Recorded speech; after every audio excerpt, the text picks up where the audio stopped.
महापालिका निवडणुकीच्या प्रचाराच्या तोफा आज थंडावणार। सायंकाळी 5:30 वाजेपर्यंत महापालिका निवडणुकीचा प्रचार करता येणार आहे। गुरुवारी म्हणजे 15 जानेवारीला मतदान होणार आहे, तर 16 जानेवारीला मतमोजणी होणार आहे। महापालिका निवडणुकीच्या प्रचाराच्या अखेरच्या दिवशी आज नागपूरमध्ये मुख्यमंत्री देवेंद्र फडणवीसांचा रोड शो होणार आहे। मुख्यमंत्री या रोड शोच्या दरम्यान काही अंतर बाईकवर स्वार होऊन जाणार असल्याची माहिती आहे। उपमुख्यमंत्री अजित पवार यांचा पिंपरी चिंचवडमधल्या धायरी भागात रोड शो होणार आहे, तर संध्याकाळी सांगता सभेनं प्रचाराची तोफ थंडावणार आहे। तर उपमुख्यमंत्री एकनाथ शिंदेंच्या आज मुंबईमध्ये रॅली, सभा आणि शाखा भेटी आहेत। पश्चिम उपनगरामध्ये शिंदे आज प्रचार करणार आहेत। तर ठाकरे बंधू आज शेवटच्या दिवशी शाखा भेटींवरती भर देणार आहेत। राज ठाकरे आज पुण्यातल्या उमेदवारांची भेट घेणार आहेत। याशिवाय उद्धव ठाकरे मुंबईतल्या काही प्रभागांना भेटी देतील। आदित्य ठाकरे सुद्धा आज शाखांना भेटी देणार आहेत।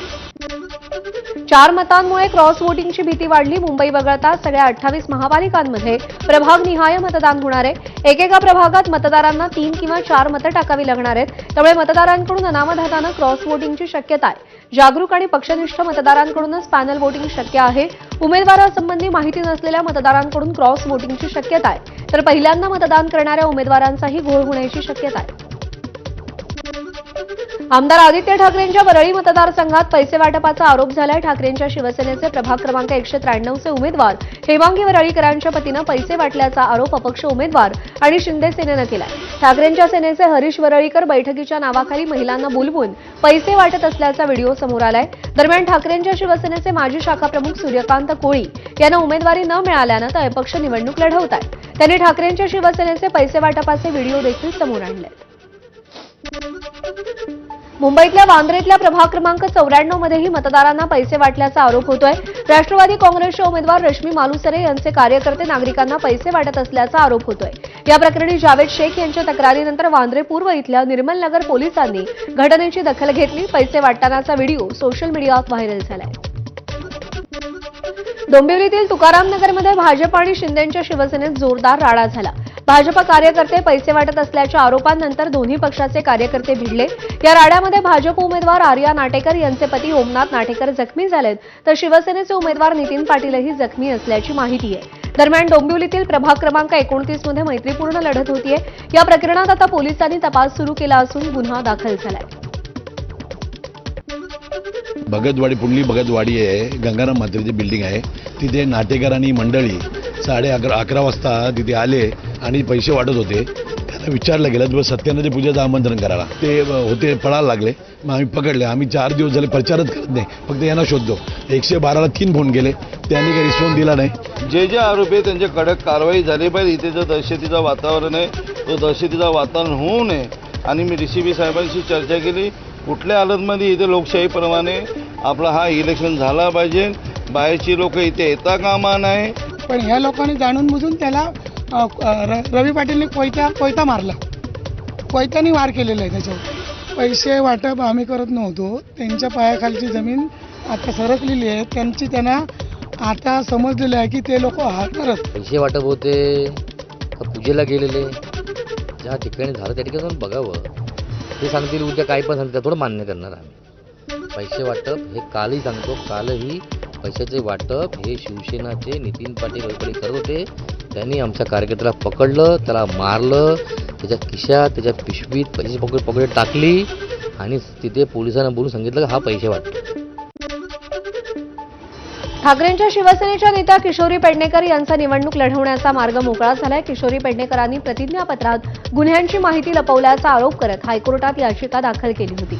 मात्र निवडणूक तोंडावर असल्यानं तातडीच्या सुनावणीस उच्च न्यायालयानं नकार दिलाय। मात्र निवडणुकीनंतर याचिकेवर सुनावणी घेण्याचंही स्पष्ट केलंय। शिंदेंच्या शिवसेनेच्या प्रवक्त्या सुशील शहा यांनी किशोरी पेडणेकरांच्या उमेदवारीला आव्हान देत याचिका दाखल केली होती।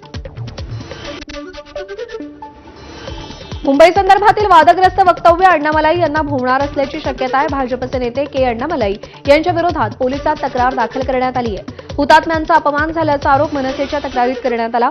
के अण्णामलाई यांच्यावरती गुन्हा दाखल करण्याची मागणी करण्यात आली आहे। भाजपच्या प्रचारादरम्यान अण्णामलाई यांनी वादग्रस्त वक्तव्य केलं होतं। मुंबई महाराष्ट्राचं शहर नसल्याचं ते म्हणाले होते। भाजपच्या नवी मुंबईतल्या जाहीरनाम्यात चक्क हिंदी सक्तीचा उल्लेख करण्यात आलाय। भाजपनं जाहीर केलेल्या जाहीरनाम्यात महानगरपालिकेच्या शाळांमध्ये हिंदी सक्तीचा उल्लेख करण्यात आलाय.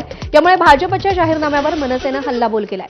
भाजपनं जाहीरनाम्यातून परप्रांतीय प्रेम उघड केलं असल्याचं मनसेनं म्हटलंय. ठाकरेंच्या रेट्यामुळे दोन्ही भाऊ एकत्र आल्यानंतर हिंदी सक्तीचा निर्णय मागे होतो. नरेंद्र जाधवांची समिती नेमली जाते. संपूर्ण महाराष्ट्रात गेल्यावर सर्व महाराष्ट्रातल्या जनतेकडून त्याला विरोध होतो.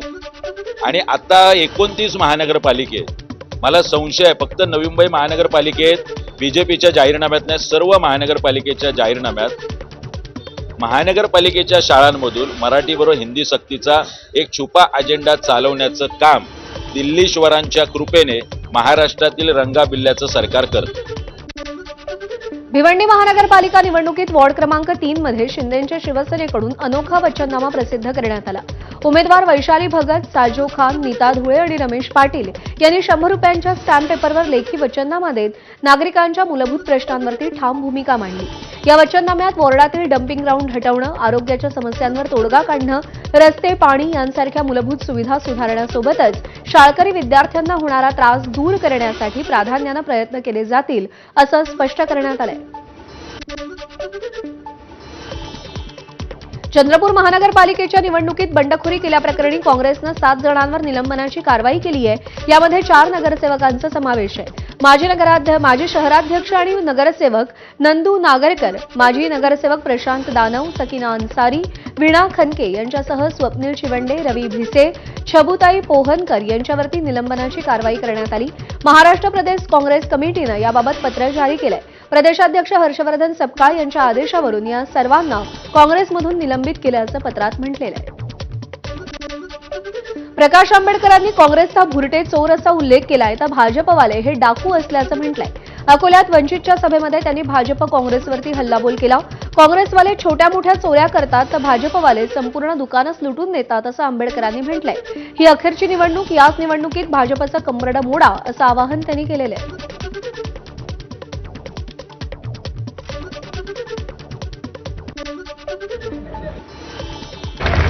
नेहमी म्हणत असतो काँग्रेसवाले भोलते चोर आहे.